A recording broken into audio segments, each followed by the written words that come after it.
Well, it's the hope that kills you. Well, it was a hell of a game, and England put a much bigger fight than I think anyone would have suspected that they put up. It was margins, 1 point, right? I'm just going to go straight into the analysis without getting kind of too into the emotions of being an England fan on this one. England came with a game plan. It was, we're not playing rugby, we're going to kick it, and we're going to compete under the high ball. I think they picked on two wingers that were physically smaller than the wingers that England have, and you could see time and time again it put pressure on South Africa.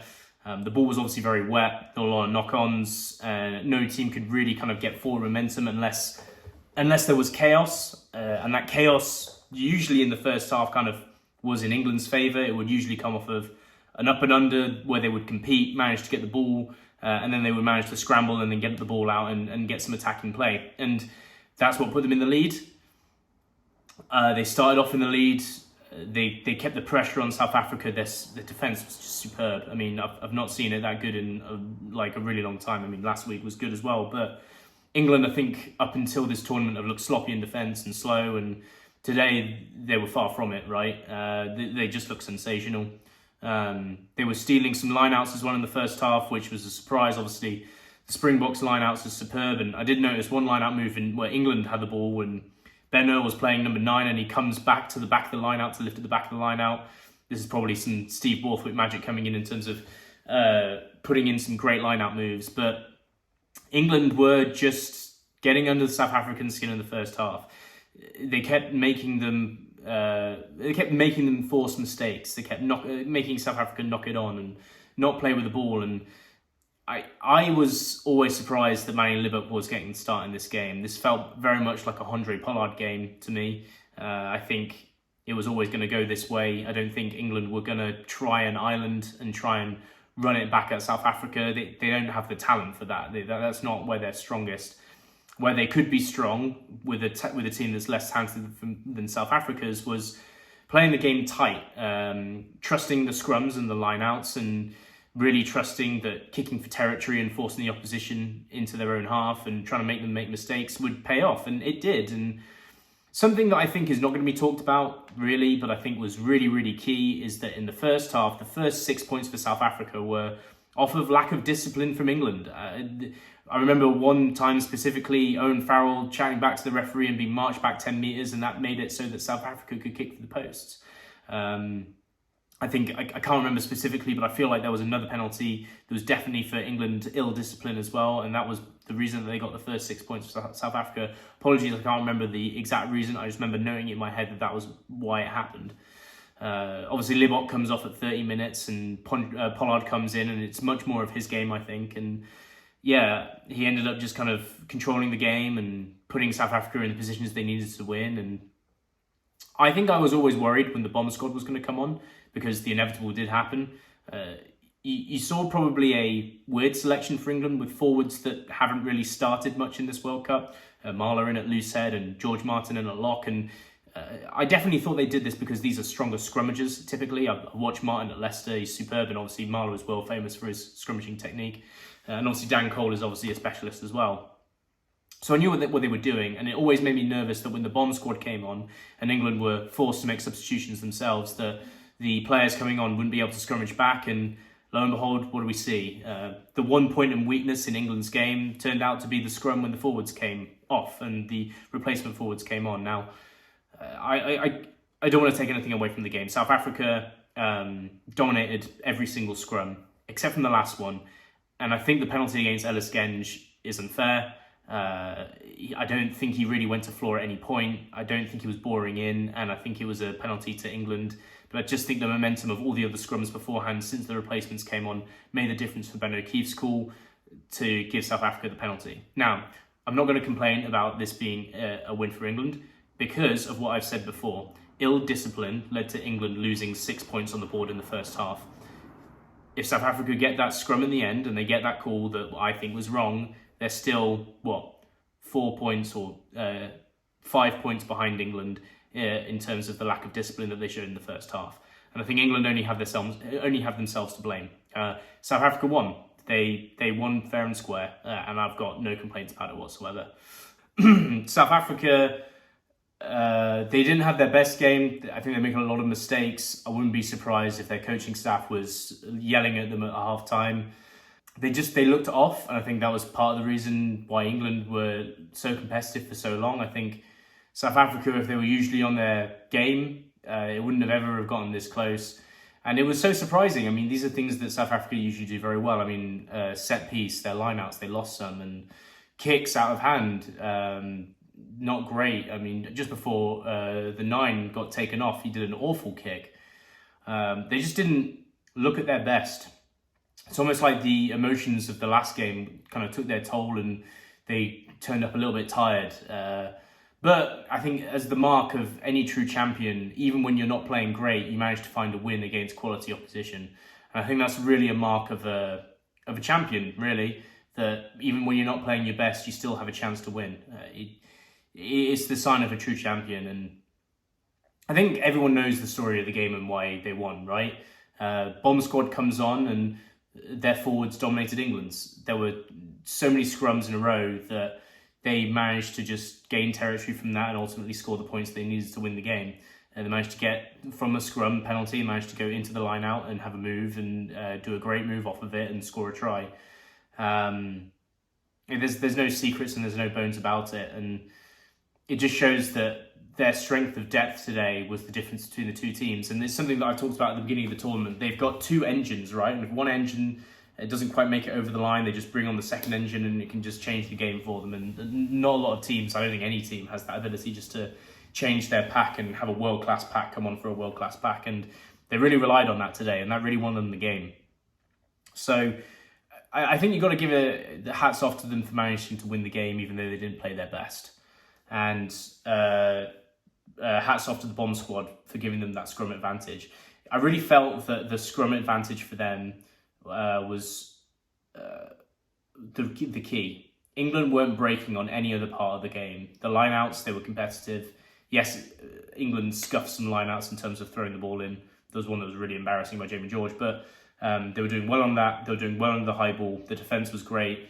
The scrum was the first thing to break. And as soon as you realised there was one part of the armour in England's that could break, South Africa were going to find it and they were going to pick at it. And that's what they did, and that's what won them the game in the end. So credit where credit's due in that regard. I think the selection for South Africa really sent marks to me from when I saw it. I don't think Libbok's been good for 2 games at least in a row, and I always thought this was going to be a tight game, and I always thought Pollard was the selection to make sense. I know he's coming back from injury, but he's had enough time now, surely, that he's back in the squad that he can play at least a full 60, 70 minutes. But yeah, he came on and he steadied the ship, and I think that selection almost cost South Africa the game. I think if Pollard started the game, I don't think they would have gotten behind by so much. I say so much, it was at like a 6 points maximum. I think it was it like 8 points at one point, something like that? I don't know. But I think the selection almost screwed them out of the game. Yeah, this was never going to be Libbok's game. It might be against New Zealand, where they want to keep the ball a little bit and they play possession. But yeah, it is what it is. Billy Vunipola, I don't know what he's doing in the squad. I don't know what's coming in for the team. He had to come on for Tom Curry for a blood replacement. He looked lost at sea, as has been pretty common throughout this tournament. And when he came on to replace Tom Curry, he was the defender that got caught out of place from the line-out move that scored the try. I've always thought his selection for this World Cup was a bit weird. I didn't think he was in form, and I feel like his pace has just slowed down. I mean, he was never a quick player at international level, but I think his pace has now slowed down to a level where he's just not quick enough to be on the international stage. It begs the question: why are we taking Billy Vunipola when we've got like players like Zach Mercer left at home? I don't know. I've always thought he was going to ultimately lose us a World Cup, and lo and behold, that's one of the reasons why England had points scored against them today. So there's that, and England again only got themselves to blame. Don't think he should have been in the squad. Plenty of other good players that could have come in, and yeah. Just going to have a look through my notes here, just to kind of have some final thoughts. A lot of it's just kind of come off the top of my head here, so I'm just going to see and make sure I haven't missed anything. I have to say I was massively impressed with England's counter maul on every line out. They managed to win the ball regularly. they were like jackals on the breakdown. I mean, I've never seen them be so quick in terms of decision making and being able to turn ball over. They look like New Zealand out there, and they haven't looked like that all tournament. No idea where that's come from. Alex Mitchell's box kicks actually working. This hasn't worked all tournament. I've always thought it's just giving the opposition the ball, but something just happened with his accuracy today where he was just so much more on the ball and the kicks were so much more effective. Obviously, I've talked about the high ball and England attacking that. I think Alex Mitchell's ball either created competitive ball or they gave his territory back and were a release valve. I think they were excellent. They worked really well. It's almost like it was a tactic that England have kept practicing, and it's not worked, and then it's finally worked on the big stage. So credit to where credit's due. I've always said that I've never enjoyed that tactic, and it had a lot of use in today's game. If we had made it to the final against New Zealand, I'm not sure that it would have kind of had much use, but for today it was good. I felt, honestly, the South African coaching staff was a little bit rattled. The forwards were all on at like 45 minutes, 50 minutes, and maybe it's rattled, maybe it's tactics, knowing that the England forwards would have to be replaced at the same time, much like I talked about in the review for the South African-France game. Maybe South Africa were just, playing 3D chess, and they realised that if they put their forwards on earlier, then they would force the hand of the England forwards to come on and they would start winning the scrums. It could be either way. And again, as I said, I would love to talk about the South African coaching squad, about some of the decisions that they make, because sometimes you wonder if they're by accident or whether they're, just pure genius. Obviously, with the talent of the coaching staff, I feel like it's second to none. You probably think that it's more on the genius side. I think Owen Farrell gets a lot of stick. I've never really been a fan of it, and I think it's cringe. I see it a lot on the Reddit where everyone's just like, oh, why isn't Ford playing? Farrell's terrible. Farrell, Ford on the pitch at the same time, it doesn't really work. I've got no bones about that. But I really think Farrell is world class. And I think attacking wise, Ford is slightly better. But I think having Farrell as the selection at 10 was probably the better selection. He's just a bit more physical, and I would have felt like maybe South Africa would have picked at trying to run at George Ford a little bit in this game. Same as I thought for Fiji as well. So I think a shout out to Farrell. His kicking was, other than one or two kicks, but his kicking was sensational. His decision making was great, again, other than one or two. I'm thinking one kick in particular that went really badly, and I'm also thinking of the time when he sort of got back to the referee and ended up getting marched back 10 meters. But other than that, I think, I think he's redeemed himself a lot. I think there's a lot of consensus of like, oh, why are we picking Owen Farrell at 10? He doesn't do anything, when, you look at today and he actually played very, very well. Freddie Stewart came in, did a job, did a very good job, came in exactly the reason that we wanted him to, getting under the high ball. And I think, both Faf and Pollard, I mean, I've talked about Pollard a lot, should have been selected before. I think Faf should have been selected as well. He had a fantastic game, made a huge difference to the team. Really kind of steadied the ship and made sure that they kind of got over the line and won the game. That's it, really. Ben O'Keefe has been booed throughout the entire game. I think it's unfair. I think he's a great ref. I think he's much better than a lot of the refs out there. I've mentioned them before, but I don't feel like naming names right now. It doesn't feel classy. I don't feel like he deserves the sticks he gets. He made a great calls today. He was consistent. I don't think the scrum was the right call, but on the whole, I think you can't complain about his performance. I think he was good. He did well in the semi-final, was consistent. I'm just going to read this final statement that I made straight after the game. So it was a South African win. As an England fan, I think you can keep your head held high after the performance. I think they really maxed out the talent that they had in the team, and their tactics were superb. So credit to Steve Borthwick for that.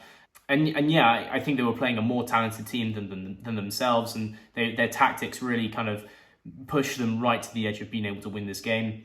As I said, I have to stay consistent with my analysis. I've said this before. I don't agree with Ben O'Keefe's call on the scrum. Ellis again, never hit the floor like he said for me. I never saw it. But England only have themselves to blame in terms of a few of the calls where they lacked discipline and they allowed South Africa to get back in the game. It was stupid mistakes in the first half that ultimately came back to bite them, and they'll be kicking themselves on the analysis when they look at it next week, because they could have won the game if they hadn't done a few of the stupid things they did in the first half. So that's it for me. Well done for South Africa. Fantastic game. And I don't know who I'm going to be cheering on in the final. I think New Zealand themselves obviously been a hell of a story of kind of having a rocky period in their form and not knowing like if they're going to be competitive or not that much in this World Cup. They obviously lost to France at the beginning, but they're coming in looking like world beaters, and it would be a great story for some of the players in that team to come in and win it. And obviously South Africa, you know, I love watching South Africa play. I like hard-nosed rugby that's old school, that's never had to change over the years. As a Leicester fan and an England fan, I love that style. So I'll think about it more over the week, and I think I might try and get a preview show out with only one game coming. But yeah, that's it. Feel like I've got more to say, but that's England's tournament's over, so maybe I should stop talking. Anyway, that's it. All right.